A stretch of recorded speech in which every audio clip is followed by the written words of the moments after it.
Bueno, siguiendo con este aire de cambio o de mini cambio, no el del gobierno, sino el propio de Avispando el Agitero, que arrancamos con espacios especiales dentro de cada una de las misiones. Recordarán, ¿no? Tuvimos un poquito de psicología con Lumusín, de deportes con Sofía, tuvimos derecho al piso con Mauri, con Mauricio, y ahora un espacio nuevo también, el espacio de literario, de literatura. No sé cómo estamos acá, ya en el piso lo anunciamos un poquito antes con Pablo, el negro Pablo Castro. ¿Cómo estás, Pablo? ¿Muy bien? Muy bien, gracias por la propuesta de sumarme una vez al mes a este espacio. ¿Cómo lo podemos pensar? ¿Qué vamos a tener? Pensemos al aire este espacio. Ya que no nos juntamos. No pensé, digamos, una línea general para las columnas.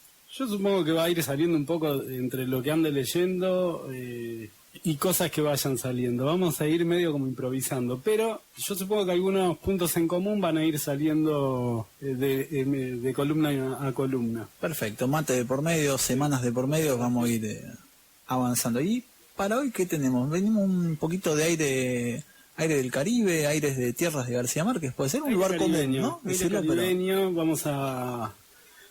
Vamos a empezar hoy. La conocí a fines del año pasado, no personalmente, sino en tanto autora. Es una poeta colombiana, Fátima Vélez Giraldo, nacida en 1985, o sea, estamos hablando de una autora bastante joven, digamos 32 años. Ella nació ahí en el centro del país, en el centro de Colombia, en el departamento de Caldas, de donde creo que es hincha del Once de Caldas ella, lo ha dicho en alguna entrevista, creo. Más exactamente en Manizales, que es una de las ciudades principales de lo que se llama el eje cafetero, digamos, el lugar donde se produce ese riquísimo café. Es una ciudad universitaria, por lo que tengo entendido, bastante conservadora al mismo tiempo, tiene esa contradicción de tener un movimiento juvenil pujante, pero una ciudad que no acompaña, sino que más bien le tira bastante en contra al movimiento estudiantil. Vamos a ir tirando algunos datos. Es cierto, para alguien que escribe en Colombia, la figura de García Márquez es una referencia que tarde o temprano tenés que decir algo al respecto. Ineludible. Exacto. Sin embargo, creo que ya hace una década y un poco más, las nuevas generaciones de autoras y autores, sobre todo literarios y con alguna intención de construcción contracultural, no han tenido en Gabo su gran espejo, sino más bien en una figura de alguien que vivió nada más que 20 años. Me refiero a Andrés Caicedo, muy conocido en determinados ambientes, muy desconocidos, sobre todo comparado a la fama internacional y mundial de Gabriel García Márquez. Pero Andrés Caicedo es autor de un libro muy bonito que se llama Que viva la música, que el día que entró a imprenta, él se suicidó. A los 20 años, él decía que vivir más de 25 años era insensato. Fue constructor de 2 o 3 movimientos y revistas, y también grupos de cine, colectivos artísticos fundamentales en la Colombia de los fines de los 80, principios de los 90. Y creo que tal vez la referencia de Fátima está más ligado a ese rastreo contracultural de Caicedo que a la gran prosa de García Márquez. Vamos a... de hecho, por ejemplo, a Caicedo dicen que es el gran suicidado de García Márquez, es como el gran enemigo de Macondo. Pero bueno. Volviendo a la poeta que elegí para empezar esta columna, Fátima, ella tiene como, además de su producción poética, tiene como 2 hechos bastante piolas. En primer lugar, ella funda una residencia para artistas en Colombia que se llama Residencia La Tierra, que es un homenaje al poeta chileno Ricardo Eliezer Neftalí Reyes Basualto, conocido como Pablo Neruda, Y a su vez funda Calle 17, que es un taller literario creativo también, pero lo que ella hace generalmente tiende a convertirse en colectivo contracultural, y esto es bastante de la línea de Andrés Caicedo. Claro, ¿esto en Manizales? ¿Todas estas cosas? No, o... creo que estos... Perdón, me fui del micrófono. Estas movidas ya son más en Bogotá, creo. Ahí está. De hecho, ella va a ir desembarcando de a poco en Bogotá. Y bueno, hay un dato que si ustedes rastrean cosas por ella en internet, hay un dato que salta a primera vista, y es lo que sucedió con el premio Ideartes, que es el premio nacional de poesía que se da en la ciudad de Bogotá. En su edición del 2015 ella lo gana. Lo gana por el libro Diseño de Interiores, que es un libro es un poemario del 2014-2015, $18.000. Pero cuando le van a entregar el premio, dicen que no se lo pueden entregar, y se lo entregan al segundo autor o autora, no sé quién será. Y Fátima no puede cobrar el premio porque descubren que faltó una firma en un formulario, una cuestión burocrática que tampoco fue problema de ella, no fue negligencia de ella en todo caso, sino del propio ente organizador. El tema es que a partir de eso, sin buscarlo, porque Fátima quería ganar ese premio, a partir de eso ella es como que salta a la opinión pública colombiana por el bochorno que fue. Es como que acá el Premio Nacional de Poesía, bueno, suceda un... Tiene ese equivalente más o menos, ¿no? Al que fue el colombiano. Sí. Entonces, y además una piba joven, ella en ese momento tenía 29, 30 años, nunca había editado en papel, ella venía más de blogs y revistas por internet, publicando, digamos, en soporte digital. Entonces era de golpe una escritora joven con un libro muy bonito de poemas, un muy buen libro, que le prohíben su merecido premio. Entonces, a partir de eso, ella Fátima redobla la apuesta, porque ofrece el libro sin cobrarle un mango a una revista que la venía, digamos, remando en el panorama de nuevas letras colombianas, que es la revista Literariedad, que la pueden rastrear por web, literariedad.co de Colombia. Entonces, en eso, y bueno, de golpe ese sitio duplica, triplica las visitas, puede publicar online sin costo alguno un libro de primer nivel literario, de gran valor literario, y ella a su vez le da una sola entrevista a la revista, que es una muy linda entrevista, ahí veo en la pantalla. Entonces le ofrece su libro y le ofrece dar las pocas declaraciones públicas que dio. Entonces de golpe todo Colombia le dio voz a Literariedad, digamos. Entonces una doble jugada contracultural en el sentido hace Fátima, que es interesante. En eso se asemeja mucho a lo que ha hecho, por ejemplo, en la Argentina, un escritor que no es para nada contracultural, pero como es César Aira, que toda su obra la va produciendo a través de editoriales independientes chiquitas. El año pasado, Aira estuvo entre los 3 en el podio para el Nobel. O sea, si Aira ganaba el Nobel, tu editora chiquitita... Claro. Tenía un Nobel en su catálogo, entonces vos de golpe lo podés vender a Japón, o sea, porque esos premios son unas aduanas culturales. Claro. Cuando vos ganas ese premio, se levantan. Te vienen a buscar de Salvo para Bob Dylan, que mucho no le importó, pero para el resto. Entonces, ella aporta a Literariedad, que es un colectivo donde, por ejemplo, también está Pablo Montoya, ganador del premio Rómulo Gallegos. O sea, bastante piola en ese sentido. Vamos a su obra. Ella tiene 4 libros de poemas, nada más, 4 poemarios que no son largos. Todo eso desde el 2013 al 2016. Orillas, su primer poemario, del 2003, pero lo publica por web recién en el 2009. Diario del Refugio, del año 2012. Diseño de Interiores, del 2014, que es el libro no ganador. Y Del porno y las babosas, que es del año 2015, que está elaborado ya con una concepción más visual, junto a otra artista colombiana, también de la movida under, una artista visual y historietista, Power Paola. También recomiendo que chusmeen su blog. Power me gusta. Power Paola. Está muy buena. Sí. Y Blogspot, y llegas a la producción, es más de cómic. Sí. ¿Qué más? Bueno, pero el año pasado, en el 2016, no recuerdo qué editora le ofrece, pasa toda su obra digital a papel. Y aparece Casa Paterna, antología poética, que es ahí donde hay un extracto, un resumen de sus 4 libros anteriores.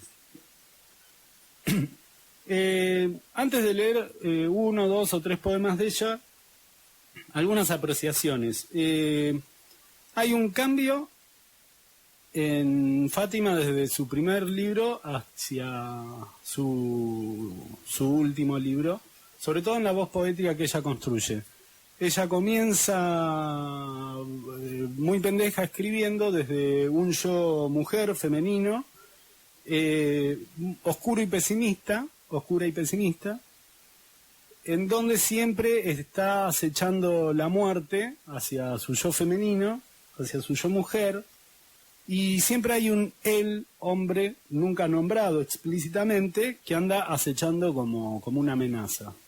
Ese es el casi como el tema implícito en Orillas, que es un poemario medio darky, y ya hacia los 2 últimos libros, ese yo mujer ya es un yo más propositivo, más afirmado, y ya ese hombre que acecha ya no está más, y aparece todo un costado salvaje de naturaleza y animales. Hasta que ella en el último libro, ella, que se llama Del porno y las babosas, o sea, ya aparecen las babosas, sale el hombre, entran las babosas, que por momentos somos casi lo mismo. En ese ya último poemario, ella le hace un homenaje, desde el título, a Bodil Joensen, que es una actriz de Dinamarca de la segunda mitad del siglo XX, que es el ícono del porno con animales. Hay un cambio de temática y de construcción de la voz poética de Fátima, a la medida que ella también va tomando determinadas posiciones en la contracultura colombiana. Digamos, ahí hay un giro más que interesante, ¿no? Que no es solo en lo que ella dice a la opinión pública o las declaraciones, sino que es un giro interno en la obra, y eso es tal vez lo más interesante. Bueno, para no seguir extendiendo, voy a leer 2 poemas de ella. Uno de su primer libro y uno de su 4 y último, para ver si para comprobar esa hipótesis que acabo de decir, porque yo en realidad no la conozco y tampoco hay estudios todavía de su obra. Es una autora que es contemporánea, está haciendo ahora, entonces está bueno igual hacer el experimento en vivo. Tal vez si está escuchando, si alguien que la leyó más que yo lo está escuchando, dice, se está inventando, que llame. Sí, que llame y que genere polémica. ¿Cómo? 453-8250, ahí bien. Nos aguantamos las toscas desde acá Colombia, desde la tienen columna. que marcar. Y más 54 9 221 y bueno, y el número, ¿no? Más 54, sí. Bueno, vamos con un poema del libro Orillas del año 2003 que se llama Ojos abiertos. Sin poder distinguir si soy yo o es la distancia apresurando el cuerpo, enmudeciendo los pasos que se acercan, vigilando los rincones que no están, pero que a ti se dirigen con esa voz de donde huyen las cosas. Yo, o en el fondo algo que amanece sin poder asegurar que sea el sol, o el deseo de verte, mi corazón, sobre todo lo que veo. Yo, o mi presencia, el día en que del cuerpo estalle, para velar el sueño de una muerte anticipada. Año 2003, es un poema bastante oscuro, digamos, y 12 años después. La salida de la adolescencia en ese momento. Sí, además en Colombia, 17, 18 años. un país, digamos, bastante heavy para ser mujer adolescente, andar por las calles. Digamos, hay una violencia diferente a la violencia que tenemos acá. No sé si habrá un ranking de violencia, pero digamos, hay una presencia de la muerte más. Sí, no, también está todo más, por lo que he hablado con algún colombiano o colombiana, que también está en la iglesia, digamos, como, y siempre donde está la iglesia también está la sumisión o la mujer en determinado rol, mucho más alejado de la esfera pública o de la posibilidad de eso. Por ahí, eso está bueno, para analizar cómo hacer poesía en Colombia. Sí, por eso hoy rastreábamos a Andrés Caicedo, que se suicida a los 20, o sea que es un chabón que entre los 14 y los 20 hace cine, literatura, revistas, y a los 20 dice, bueno, ya está, hasta acá vale la pena vivir, ya vivir de... Hubo muchos en la historia de la cultura popular juvenil que decían que había que morir joven, digo, desde Kurt Cobain hasta David Bowie. El club de los 27. Exacto, bueno, pero el planteo de Caicedo no es por reviente, sino es más de una sociedad que la verdad que no les estaba pisando la cabeza a las nuevas juventudes, digamos. Con el agregado de el ser mujer de Fátima y las desventajas que eso conlleva también. Por eso pasamos al 2015, 12 años después, y la misma persona puede escribir con las mismas manos un poema bastante diferente. Voy a leer el poema, digamos, que le da título al poemario, del porno y las babosas. No hay porno capaz de igualar el apareamiento de las babosas. Una afirmación sustentada en no tener babas suficientes para hacerle saber al otro o a los otros las ganas que tenemos de que nos muerdan una oreja, que nos metan la punta de la lengua en orificios donde no cabría ni el más extraviado de los hongos. Las babosas, en cambio, las babosas. Sus falos translúcidos nórdicos azules alargan, aprietan, retuercen, giran blandos fecundos, saboreándose como la luz en el color. Se lanzan al vacío en un salto tal vez mortal, tal vez amortiguado, por ángeles protectores del sexo y de las babosas.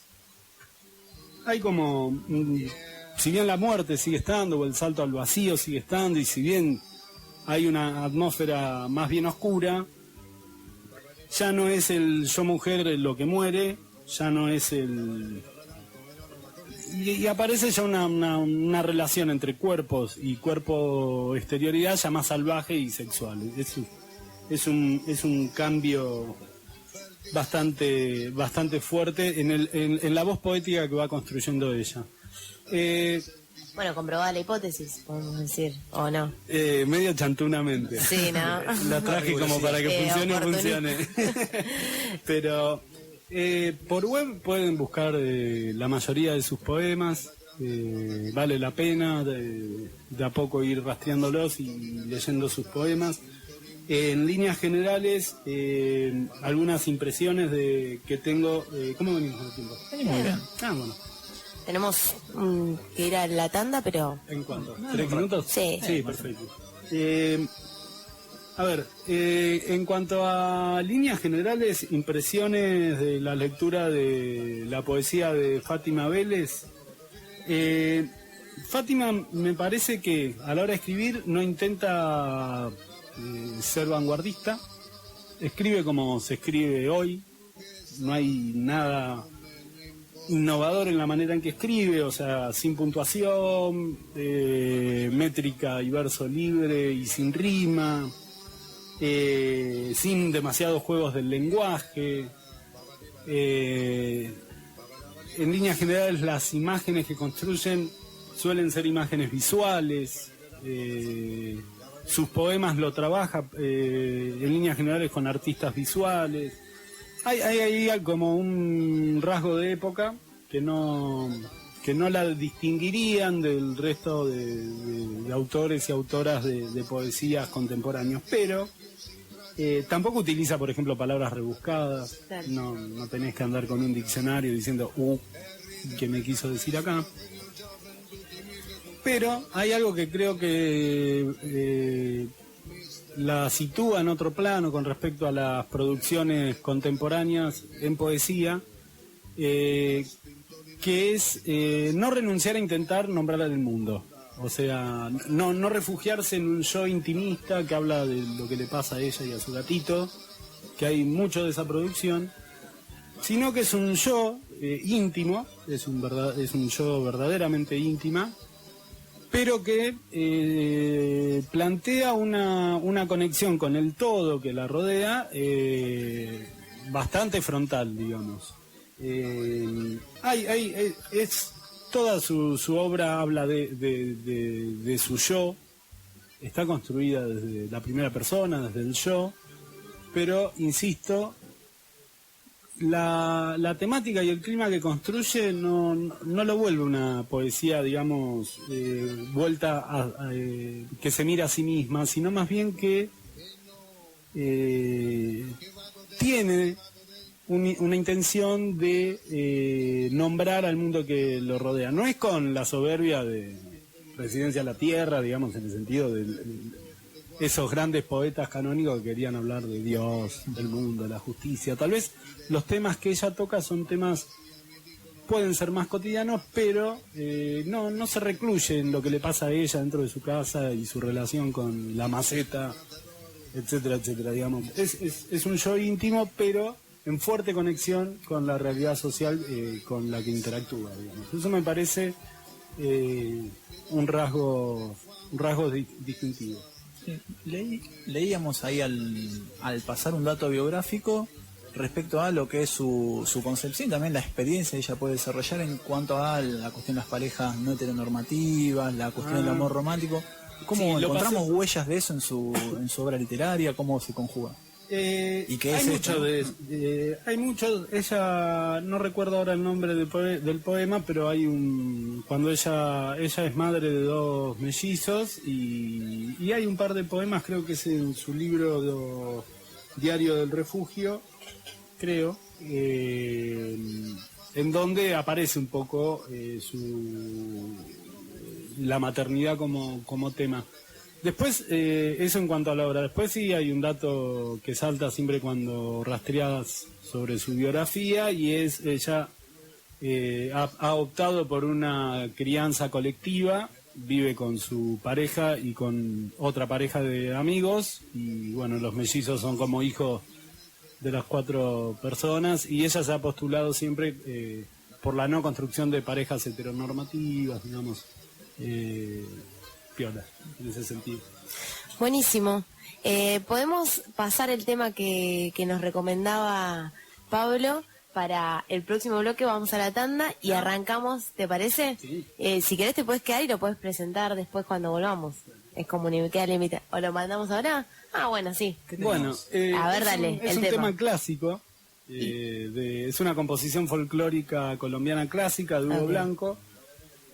Bueno, como ella es de Manizales, ahí del departamento de Caldas, que es del eje cafetero, vamos a escuchar un tema clásico colombiano que se llama Moliendo Café, en la versión de una arpista japonesa, o sea, una nipona que toca como Maradona el arpa. Colombia-Japón. De Colombia-Japón, Mika Agematsu. Moliendo Café.